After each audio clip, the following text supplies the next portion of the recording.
নমস্কার বন্ধুরা, কেমন আছো সবাই? আমি জয়ন্তী। আজ আমি তোমাদের সাথে শেয়ার করব ধোকলা রেসিপি।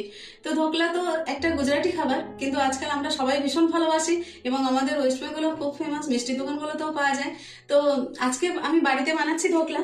তো বন্ধুরা, যদি সঠিক মেজারমেন্টে বানানো যায় তাহলে একদম দোকানের মতনই তৈরি হবে ধোকলা, এবং খেতে তো ভালো লাগেই আমাদের। আর তার সাথে বাড়িতে বানানোর তো আলাদাই একটা পিওরিটি থাকে। তো বন্ধুরা, চলো দেরি না করে তাড়াতাড়ি শুরু করা যাক। ধোকলার জন্য লাগবে আমাদের বেসন। তো আমি প্রথমে 2 কাপ বেসন নিয়ে নেবো। এটা মেজারিং কাপের 2 কাপ বেসন আমি প্রথমে নিয়ে নিচ্ছি। বেসন আমি একদম চেপে চেপে নিয়ে নিই, এরকম নর্মালি কাপে ঢেলে নিয়েছি বেসন। তো আমি 2 কাপ প্রথমে বেসন নিলাম। এবার এটাকে প্রথমে আমি চেলে নেব। এবার আমি এর সাথে দেব নুন, এই 1 চা চামচ মতো, হিং দেব 2 থেকে 3 পিঞ্চ মতো দেব, আর দেব এই 4 টেবিল চামচ মতো গুঁড়ো চিনি। বন্ধুরা, এটা এমনিই চিনি, আমি গুঁড়ো করে রেখে রাখা ছিল। আর দেব, এটা হচ্ছে সাইট্রিক অ্যাসিড বা নিম্বু সল্ট বলে, এটাতে লেখা আছে নিম্বু সল্ট বা সাইট্রিক অ্যাসিড। এটা যে কোনো দোকানে পাওয়া যায়, মুদিখানা দোকানে। তো এটা এই ধোকলা তৈরিতে ব্যবহার হয়। এটা আমি দেব 1 চা চামচ। আর দেব জাস্ট এই 1 পিঞ্চ, আর এই আরেক পিঞ্চ হলুদ দেব। হলুদ দেব, বেশি দেব না বন্ধুরা। এবার এটাকে ভালো করে মিশিয়ে নেব। বন্ধুরা, কেক, ধোকলা এইসব জিনিসগুলোতে এই ব্যাটারের থিকনেস ভীষণ ইম্পর্টেন্ট, মেজারমেন্টটা ভীষণ ইম্পর্টেন্ট। তো এই ধোকলার জন্য কতটা পরিমাণ জল মেশাবো এটা ভীষণ ইম্পর্টেন্ট একটা জিনিস। তো আমি এখানে 2 কাপ বেসন নিয়েছিলাম, কিন্তু বেসনটা খুব ভরে ভরে নিয়ে নিই, নর্মালি বেসন ঢেলে নিয়েছিলাম। তো 2 কাপ বেসনের সঙ্গে আমি প্রথমে এখানে এই মেজারিং কাপে, যে কাপে আমি বেসন নিয়েছিলাম সেই কাপেরই 1 কাপ জল আমি প্রথমে মেশাচ্ছি এখানে। মিশিয়ে একই ডাইরেকশনে আমি জলটা বেসনের সাথে মেশাবো ভালো করে, যাতে কোনো লাম্পস না থেকে যায়। সেরকম ভাবে ভালো করে আগে প্রথমে মিশিয়ে নেব। 1 কাপ জল মেশানোর পরে অনেকটাই এটা ঘন আছে, তো আমাকে আরো জল মেশাতে হবে। আমি এখানে আর 1 কাপ জল নিয়ে নিয়েছি, কিন্তু আমি এটা পুরোটা দেবো না, অল্প অল্প করে মিশিয়ে দেখবো কতটা পরিমাণ জল লাগে।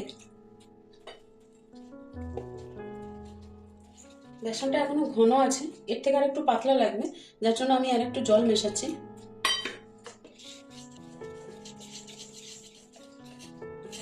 দেখো বন্ধুরা, হয়ে গেছে আমার। এই এই থিকনেসটা লাগবে ব্যাটারের। আমি এখানে প্রথমে 1 কাপ জল দিয়েছিলাম, এই কাপেরই আমি বেসন নিয়েছিলাম, এবং এই কাপে করেই প্রথমে 1 কাপ মিশিয়েছিলাম, আর 1 কাপ জল আমি নিয়েছিলাম। কিন্তু দেখো বন্ধুরা, আমি পুরো জলটা দিইনি, এই কাপের 4 ভাগের 3 ভাগ জল আমি দিয়েছি, এখনো 1 ভাগ জল কাপে রয়ে গেছে, এটা আর লাগবে না। এই যে, বুঝতে পারছো নাকি জানি না, দেখো 4 ভাগের 3 ভাগ আমি জল দিয়ে দিয়েছি, আর 1 ভাগ বাকি আছে, এটা আর লাগবে না। আমার এই ব্যাটারের এই থিকনেসটাই লাগবে। এই দেখো বন্ধুরা, এই থিকনেসটা লাগবে, খুব পাতলাও না, খুব মোটাও না। বেসন আমার রেডি হয়ে গেছে। তো এবার আমি এটাকে রেস্টের জন্য রেখে দেবো, 10 মিনিটের রেস্টের জন্য রেখে দেবো, আর তার মধ্যে আমি বাকি কাজগুলো চলো করে নিই।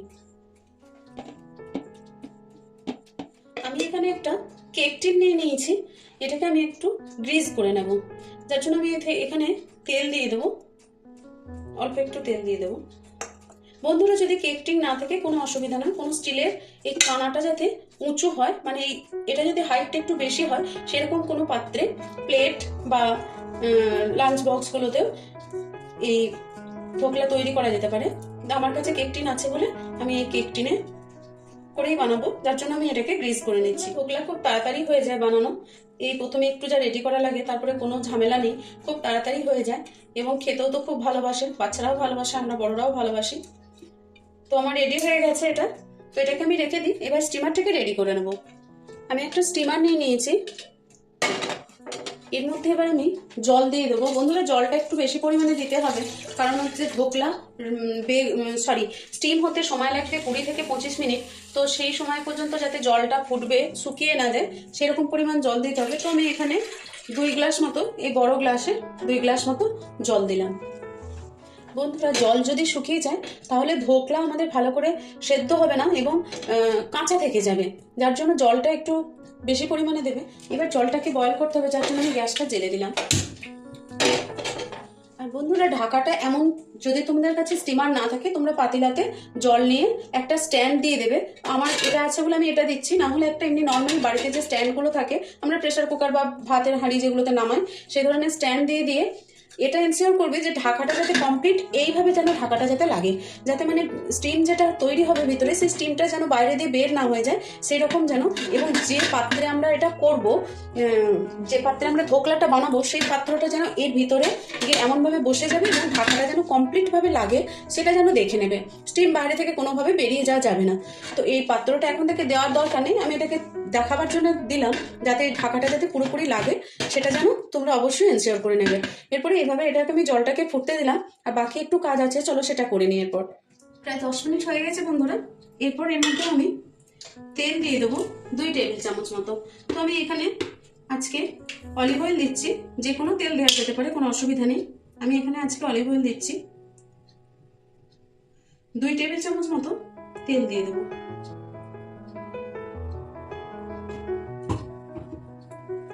এবং আবারও এটাকে ভালো করে একটু মিশিয়ে নেব। তেলটা ভালো করে মেশানো হয়ে গেছে,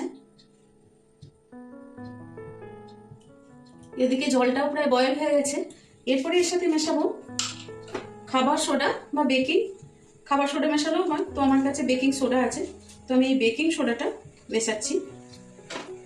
এটা ওই 1 চা চামচ মতো মেশাবো।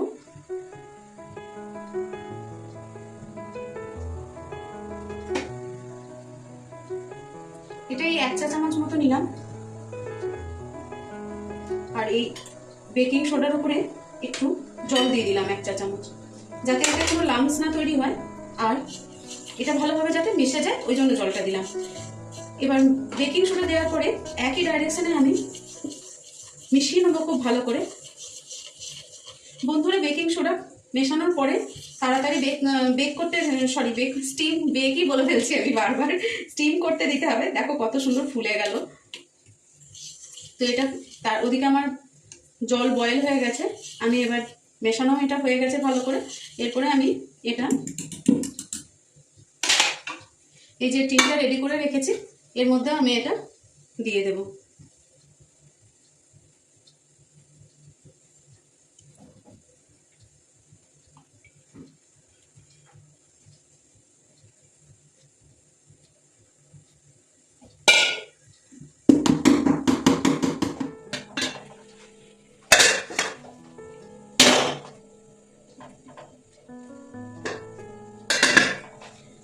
দিয়ে দিয়েছি স্টিম করতে।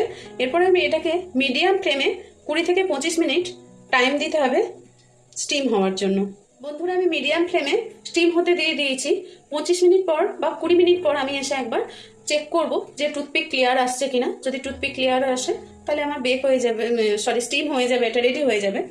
20 মিনিট হয়ে গেছে বন্ধুরা, তো আমি একবার চেক করে নিই। চলো আমি এই টুথপিকটা দেখি হয়েছে কিনা।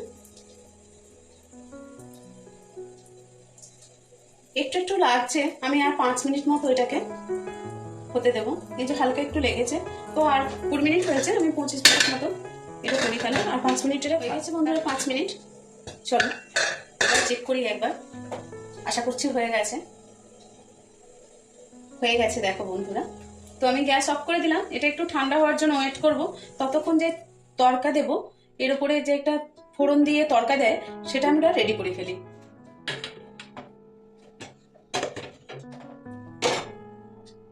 এবার আমি গ্যাসের মধ্যে একটি কড়াই চাপিয়ে দিয়েছি এবং এর মধ্যে একটু তেল দিয়ে দেবো। যে কোনো তেল দেওয়া যেতে পারে, তো আমি সর্ষের তেলে দিচ্ছি। বেশি তেল দিচ্ছি না, 1 টেবিল চামচ মতো আমি তেল দিলাম। তেল গরম হয়ে গেছে, এরপর আমি এতে সর্ষে, কাঁচা লঙ্কা আর কারি পাতা ফোড়ন দিলাম। বন্ধুরা, কারি পাতাটা আমার কাঁচা কারি পাতা নেই, তবে আমি শুকিয়ে ভালো করে শুকনো করে আমি রেখে দিই ডাব্বার মধ্যে। তো ওই কারি পাতাই আমি দিলাম, আজকে আমার কাঁচা ছিল না কারি পাতা। তো হয়ে গেছে ফোড়ন। এর মধ্যে আমি এবার 1 কাপ জল দিয়ে দিলাম। এবার এর সাথে যোগ করব 2 চামচ চিনি। বন্ধুরা, এই ফোড়নের জলে 1 চামচ নুনও দিতে হবে, যেটা ক্যামেরা করা হয়নি। ঘন করার দরকার নেই, বাস চিনিটা মেল্ট হওয়া পর্যন্ত জলটাকে ফোটাবো। তারপর চিনি মেল্ট হয়ে গেলে বাস গ্যাস অফ করে দেবো। হয়ে গেছে বন্ধুরা, তো আমি গ্যাসটাকে অফ করে দিলাম। বন্ধুরা অনেকটা ঠান্ডা হয়ে গেছে, চলো এবার ডিমোল্ড করি। যার জন্য প্রথমে 4 সাইড থেকে আমি এটা ছাড়িয়ে নেব।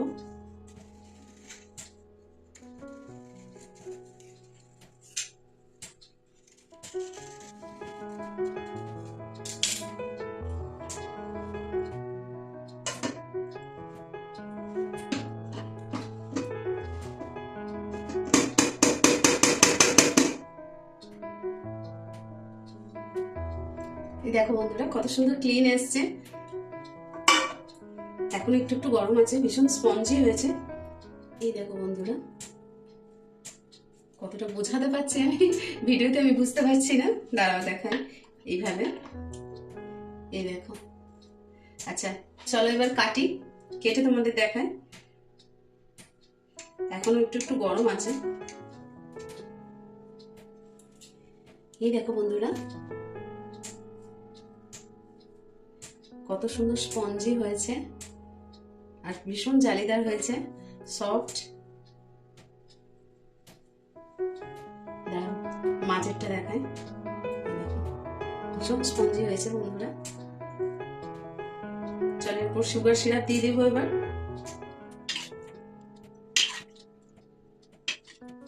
সুগার সিরাপটা দেওয়া হয়ে গেছে। এরপরে আমি এর মধ্যে একটু নারকেল রয়েছে আমার কাছে, আজকে ফ্রেশ কোড়ানো নারকেল রয়েছে, ওটা একটু ছড়িয়ে দেবো। এই দেখো বন্ধুরা রেডি হয়ে গেছে আমার ধোকলা। বন্ধুরা তোমরাও বাড়িতে একদিন বানিয়ে দেখো, খুব ভালো হয় খেতে। ভিডিওটা শেষ পর্যন্ত দেখার জন্য অনেক অনেক ধন্যবাদ। সবাই খুব ভালো থেকো, সুস্থ থেকো, আনন্দে থেকো। দেখা হবে আবার একটি পরের ভিডিওতে। আর বন্ধুরা তোমাদের যদি ভালো লেগে থাকে তো অবশ্যই একটা লাইক শেয়ার কমেন্ট করে দিও। আর ইউটিউব থেকে দেখলে চ্যানেলটা একটু সাবস্ক্রাইব করে দিও। আর ফেসবুক থেকে দেখলে ফলো করে দিও প্লিজ।